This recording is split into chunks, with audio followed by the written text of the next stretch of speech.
அடுத்த article prohibition of employment of children in factories. தொழிற்சாலைகள்ல குழந்தை தொழிலாளர்களை தடை செய்யறாங்க. இது ரொம்ப முக்கியம். ஏன்னா குழந்தைகள் தங்களுடைய குழந்தை பருவத்தை இழந்துடக்கூடாது, குழந்தைகளை எந்த தொழிற்சாலைகளையும் வேலைக்கு அமர்த்தக்கூடாது அப்படின்னு சொல்லுது ஆர்டிகிள் 24. இதை தெளிவா சொல்லிட்டாங்க.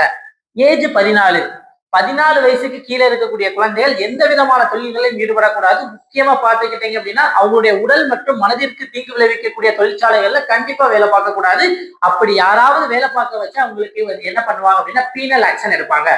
ரெண்டாவது 1996 உச்ச நீதிமன்றம். நம்மளுடைய உச்ச நீதிமன்றம் 1996ல இந்த எம்ப்ளாய்மெண்ட், அதாவது குழந்தைகள் எதுக்கு வேலைக்கு போறாங்க, அவங்களுடைய எதிர்கால தேவைகளுக்காக போறாங்க, ஆமாவா இல்லையா? அதுக்காக அழகா ஒரு விஷயம் சொன்னாங்க. என்னதுன்னா குழந்தைகளுக்கு மறுவாழ்வு நிதி, சைல்டு ரீஹாபிலிட்டேஷன் ஃபண்ட் அப்படின்னு ஒண்ணு உருவாக்கணும். அந்த ஃபண்டுக்கு என்ன பண்ணணும் அப்படின்னா எந்த ஃபேக்டரியில இருந்து அவங்க எடுக்கிறாங்களோ அங்க உள்ள எம்ப்ளாயி பெர் சைல்டுக்கு 20,000 ரூபாய் என்ன பண்ணணும் அப்படின்னா அவங்க பேர்ல டெபாசிட் பண்ணணும் அப்படின்னு சொல்லப்பட்டிருக்கு. மிக முக்கியமான ஒரு தீர்ப்பு. அடுத்து இந்த commission for protection of child rights எப்ப வருது அப்படின்னா 2005ல மத்திய அரசு என்ன பண்ணுது அப்படின்னா குழந்தை உரிமைகளை பாதுகாக்கிறதுக்கு ஒரு கமிஷனை கொண்டு வந்தாங்க. இந்த கமிஷன் எப்போ செயல்பாட்டுக்கு வருது அப்படின்னா 2007ல வருது, குழந்தை உரிமைகளை பாதுகாக்கிறதுக்கு. இது போக டொமஸ்டிக் சர்வன்ட் 2006ல மத்திய அரசு என்ன பண்ணிட்டாங்க அப்படின்னா குழந்தைகளை டொமஸ்டிக் சர்வெண்டா, அதாவது ஹோட்டல், தாபா, ரெஸ்டாரண்ட், வீடுகள்ல கொண்டு என்ன பண்ணக்கூடாது அப்படின்னா குழந்தைகள் வேலை பார்க்க கூடாது.